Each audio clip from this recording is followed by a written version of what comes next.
श्रीखंड संपावक प्रवेश कियो सुमिरी प्रभु मैथिली। जय कौशलेश महेश बंदित चरण रति अति निर्मली।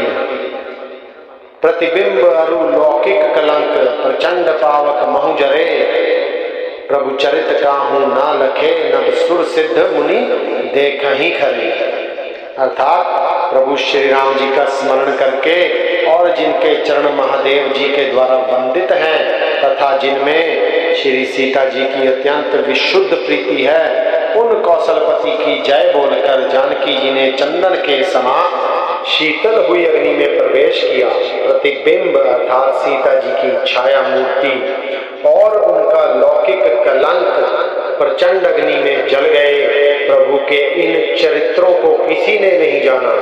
देवता, सिद्ध और मुनि सब आकाश में खड़े